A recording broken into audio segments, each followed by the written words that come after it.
শীত চলে যাচ্ছে আর ভাপা পিঠা খাওয়া হবে না? কি করে হয়, চলো দেখে আসি কে ভাপা পিঠা বানিয়ে খাওয়ালো। হ্যালো এভরিওয়ান, আসসালামু আলাইকুম। This is me Mahmuda from Mahmuda's daily blog. ভাপা পিঠা বানানোর রেসিপিটা তোমাদেরকে একটু দেখিয়ে দিচ্ছি। প্রথমে চালের গুঁড়া নিয়ে সেই চালের গুঁড়াটাকে কিন্তু দুধের গোলা দিয়ে ভালো করে এভাবে মাখিয়ে নিতে হবে। মাখানোর পর গুঁড়িটা কিন্তু ঠিক এরকম ঝরঝরে হতে হবে। অনেকেই পানি দিয়ে গুঁড়িটা মাখিয়ে নেয়, বাট আমরা দুধের গোলা দিয়ে মাখিয়ে নিই। দুধের গোলা দিয়ে মাখিয়ে নিলে ভাপা পিঠাটা খেতে কিন্তু দারুণ মজা লাগে। তারপর এরকম একটা চালনির সাহায্যে তুমি গুঁড়িটাকে চেলে নেবা, তাহলে যেই গুঁড়িটা ঝরঝরে হয়ে নিচে পড়বে সেটা দিয়ে ভাপা পিঠা বানাতে হবে। বড় বোন আসলে মায়ের মতনই হয়। মা এখন বয়স হয়ে গিয়েছে, তাই আমাদেরকে পিঠা বানিয়ে খাওয়াতে পারে না। আর বড় বোন বিভিন্ন ধরনের পিঠা বানাতে পারে। আমার এই বড় বোনটা কিন্তু দেশের বাইরে থাকে, এবার এসেছে কয়েক মাসের জন্য। তখন ভাবলো যে আমরা যেই বোনরা বাংলাদেশে থাকি আমরা পিঠা বানাতে পারি না, আমাদেরকে পিঠা বানিয়ে খাওয়াবে।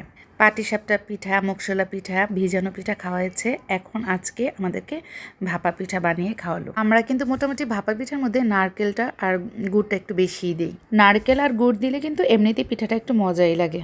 তবে অনেকে কিন্তু ভিতরে আবার একটু খিরসাও দেয়, এটা দিলেও কিন্তু মজা লাগে। তবে খিরসা দিয়ে বানাতে দেখেছি আমার শাশুড়িকে। আমার শাশুড়ি আবার এভাবে করেই বানায়, ভালো লাগে, ওটাও ভালো লাগে আমার কাছে। আসলে সবাই সব কিছু পারে না। আমার কাছে কেন যেন পিঠা বানানোটা না অনেক ঝামেলার বিষয় মনে হয়। তারপর বড় কথা শখ থাকতে হবে। যদি শখ থাকে তাহলে কিন্তু সেই কাজটা কিন্তু ইজিভাবে করা যায়। আমার কখনোই পিঠা বানানোর শখ নাই। তারপরও শখ যদি থাকতো যে বাসায় ছেলে মেয়েরা কিংবা হাজবেন্ডরা অনেক শখ করে পিঠা খায়, তাহলেও কিন্তু এই জিনিসটা আমার অভ্যাস হয়ে যেত। যেহেতু ফ্যামিলির কারো তেমন কোনো আগ্রহ নাই, তাই আমি এই জিনিসটাকে কখনো ইম্পর্টেন্ট দিই নাই। এই যে পিঠাটা একটা বাটির মধ্যে করে দিয়ে তারপরে এভাবে কাপড়ের মধ্যে কিংবা তুমি যে কোনো একটা জালির মধ্যেও দিতে পারো, জালি কাপড়গুলো দিয়ে এভাবে চুলার মধ্যে বসিয়ে দিবা। আর সবাই তো জানো কীভাবে ভাপা পিঠা বানাতে হয়। ভাপা পিঠার পাতিলটা, হাঁড়িটা কেমন হতে হয়। এই যে এখন পিঠাটাকে কাপড়টা দিয়ে চারপাশ দিয়ে ঢেকে দিব, তারপর ঢাকনা দিয়ে এটাকে ভালোভাবে ঢেকে রেখে দিবা। আমার বড় বোনের আবার পিঠা বানানোর অনেক শখ। সে সব ধরনের পিঠা বানিয়ে বিদেশে বসে বসে তার ছেলেদেরকে, হাজব্যান্ডকে বানিয়ে বানিয়ে খাওয়ায়। শীত আসলে এই ধরনের পিঠা খেতে কিন্তু ভালো লাগে। আমরা তো তাও একটু ফিল করি যে শীতের দিনে এই ধরনের পিঠা খেতে ভালো লাগে, বাট আমাদের ছেলে মেয়েদের এসবের কোনো ফিলিংসই নাই। ওরা তো তাও আমাদেরকে একটু দেখেছে খেতে, বাট ওদের পরের জেনারেশন মনে হয় এগুলোর কোনো কিছুই বুঝবে না। এই তো হয়ে গিয়েছে পিঠা। কিভাবে বুঝবা পিঠাটা হয়ে গেছে? যখন দেখবা ঢাকনাটার ভিতর থেকে ভাপ বের হয়, বাতাস বের হবে, তখনই বুঝে যাবে যে পিঠাটা হয়ে গিয়েছে।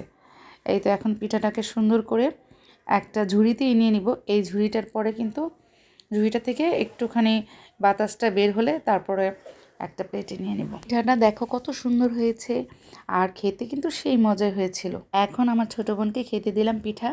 ও খেয়ে বলছে যে পিঠাটা সেই হয়েছে, দেখো তোমরা নিজেরাই দেখো, দেখতে কত সুন্দর লাগছে। আর কি নারকেল, বেশি বেশি নারকেল আর গুড় দেওয়া। তো এই তো আমাদের পিঠা বানানোটা তোমাদের কাছে কেমন লাগলো? যদি ভালো লেগে থাকে বেশি বেশি করে লাইক, কমেন্ট, শেয়ার দিয়ে ভিডিওটা ছড়িয়ে দাও। সবাই ভালো থেকো, আল্লাহ হাফেজ।